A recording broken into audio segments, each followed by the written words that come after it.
உண்மையான மகிழ்வை கொண்டாட தவக்காலத்தின் 4ஆம் ஞாயிறை அகமகிழ்தல் ஞாயிறென கொண்டாடுகிறோம்.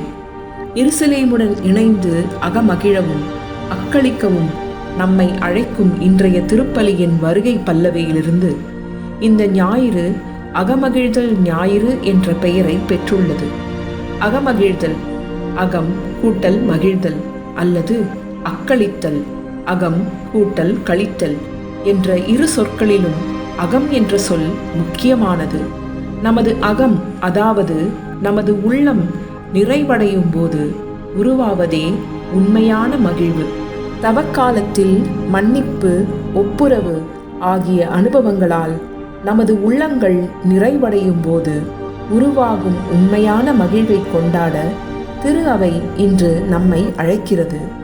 இந்த மகிழ்வின் சில அம்சங்களை புரிந்து கொள்ள நாம் ஒரு சிறைச்சாலைக்கு செல்வோம்.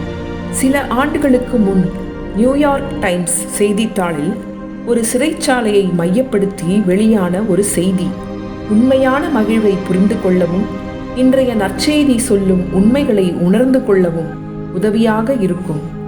அமெரிக்காவின் கலிபோர்னியா மாநிலத்தில் உள்ள ஒரு சிறை கூடத்தில் மேற்கொள்ளப்பட்ட ஒரு மாற்று முயற்சியை பற்றிய செய்தி அது. அச்செய்தியுடன் இணைக்கப்பட்டிருந்த புகைப்படம் முதலில் நம் கவனத்தை ஈர்க்கிறது. சிறை கூடங்களுக்கே உரிய மிக உயர்ந்த சுவர்களும் அச்சுவர்களின் மேல் மட்டத்தில் முள்கம்பி வலைகளும் அந்த புகைப்படத்தின் பின்னணியாக அமைந்தன. அந்த முள்கம்பி வலைகளில் 24 மணி நேரமும் மின்சாரம் பாய்ந்து கொண்டிருக்கும் என்பதை சொல்ல தேவையில்லை. இந்த பாதுகாப்பு சுவர் பின்னணியில் இருக்க முன்னணியில் நாம் காண்பது இதுதான். ஒரு கருப்பின மனிதர், வயது முதிர்ந்த வெள்ளையின மனிதர் ஒருவரின் தோள் மீது ஆதரவாய் கரம் வைத்திருப்பதைப் போல் அப்படம் எடுக்கப்பட்டிருந்தது. கருப்பினத்தவருக்கு 50 வயது இருக்கலாம், வெள்ளை இனத்தவருக்கு 80 வயது இருக்கலாம். கருப்பின மனிதரான சாசல் மான்ட்கோமெரி அவர்களின் கண்களில் வெளிப்பட்ட கனிவு அந்த புகைப்படத்தில் அழகாக பதிவாகி இருந்தது. கலிபோர்னியாவில் உள்ள அந்த கடுங்காவல் சிறைக்கூடத்தில் உள்ளவர்கள் அனைவரும் கொலை குற்றம் சுமத்தப்பட்டு தண்டனை அனுபவிப்பவர்கள். அவர்களில் ஒருவரான சாசல் அவர்கள் ஒரு பெண்ணை பலமுறை கத்தியால் குத்தி கொலை செய்தவர். 25 ஆண்டுகளாக அந்த சிறையில் இருக்கிறார். சிறையிலும் பலமுறை காவல்துறையினரோடும் மற்ற கைதிகளுடனும் கைகலப்பில் ஈடுபட்டவர். 2012ஆம் ஆண்டின் துவக்கத்தில் சிறை அதிகாரிகள் சாசல் அவர்களிடம் ஒரு பொறுப்பை கொடுத்தனர். அவருக்கு மட்டுமல்ல, சிறையில் நல்ல உடல்நிலையில் இருந்த பலருக்கும் அந்த பொறுப்பு கொடுக்கப்பட்டது. அதே சிறையில் பல ஆண்டுகளாக அடைக்கப்பட்டிருக்கும் ஒரு சில கைதிகள் அல்சைமர்ஸ் எனப்படும் நினைவு மறதி நோயினால் பாதிக்கப்பட்டிருந்தனர். அவர்களுக்கு தேவையான உதவிகளை செய்யும் பொறுப்பு சாசல் அவர்களுக்கும் மற்ற கைதிகளுக்கும் கொடுக்கப்பட்டது. நோயுற்ற இந்த கைதிகளுக்கு தேவையான அனைத்து உதவிகளையும் காலை முதல் மாலை வரை இவர்கள் செய்தனர். உணவூட்டுதல், குளிப்பாட்டுதல், சக்கர நாற்காலியில் வைத்து அவர்களை தள்ளிச் செல்லுதல் என பல உதவிகளை இவர்கள் செய்தனர். இந்த பணிகளால் சிறை கைதிகள் மத்தியில் உருவான தோழமை, அந்த சிறை கூடத்தில் வெளிப்பட்ட மகிழ்வு, அமைதி இவற்றை பற்றி அந்த செய்தி விளக்கமாக கூறியது. கலிபோர்னியா சிறையில் நிகழ்ந்து வரும் மாற்றம் இன்றைய நற்செய்திக்கு நம்மை அழைத்துச் செல்கிறது. குற்றம் புரிந்தவர்களுக்கு வழங்கப்படும் தண்டனைகள் அவர்களது வாழ்வில் தற்காலிகமான மேலோட்டமான மாற்றங்களை உருவாக்கலாம்.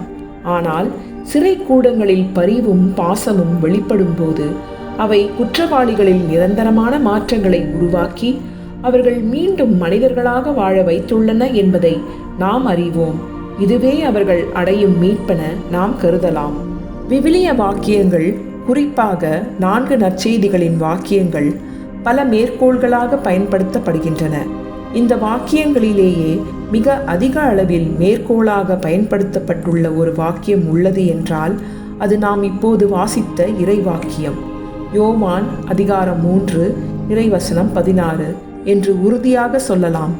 இந்த வாக்கியம் நற்செய்திகளின் நற்செய்தி, காஸ்பெல் ஆஃப் த காஸ்பெல்ஸ் என்று சொல்லப்படுகிறது. அன்பின் ஆழத்தை சொல்லும் ஓர் இலக்கணம் இது. கலிபோர்னியா சிறையில் ஒவ்வொரு நாளும் திரும்ப திரும்ப நிகழும் அன்பு செயல்கள் கதைகளாக வெளிவருவதில்லை. அதேபோல் அன்பை வெளிப்படுத்தும் எத்தனையோ நிகழ்வுகள் நம் தனிப்பட்ட வாழ்விலும் நம் குடும்பங்களிலும் ஒவ்வொரு நாளும் நிகழ்ந்த வண்ணம் உள்ளன. இவை கதைகளாக வெளிவருவதில்லை. அகமகிழ்தல் ஞாயிறன்று நேரம் ஒதுக்கி நமது குடும்பங்களில் நடக்கும் அன்றாட நிகழ்வுகளை அசை போடுவோம். ஒவ்வொரு நாளும் நடக்கும் இந்த சின்ன சின்ன நிகழ்வுகளில் சொல்லாமல் சொல்லப்படும் உன்னத அன்பு உணர்வுகளை இன்று அசை போடுவோம். பல குடும்பங்களில் உடல் நலம், மனநலம் குன்றிய குழந்தைகள், வாழ்க்கை துணை, பெற்றோர் என்று எத்தனையோ பேருக்கு ஒவ்வொரு நாளும் தாய், தந்தை, கணவன், மனைவி, உடன் பிறந்தோர் என்று ஒவ்வொருவரும் செய்யும் சேவைகள் அற்புதமானவை. அவற்றை சேவைகள் என்று கூட அவர்கள் கருதுவதில்லை, கூறுவதில்லை. இந்த உன்னதமான உண்மை நிகழ்வுகள் எந்த பத்திரிகையிலும் புத்தகத்திலும் வெளியாவதில்லை.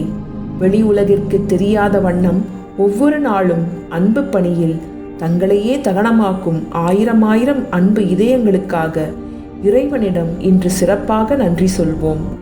மகிழ்ச்சியின் இறைவா, அகமகிழ்தல் ஞாயிறை கொண்டாடும் நாங்கள் ஒளியாக மாறுவதே இருளை வெல்வதற்கு ஒரே வழி என்பதை உணர்ந்து கிறிஸ்து என்ற ஒளியை நெருங்கிச் செல்ல, அவரை போல் ஒளியாக மாற தேவையான ஞானத்தையும் மனத்திடனையும் அருள வேண்டும் என்று இறைவா உம்மை மன்றாடுகிறோம்.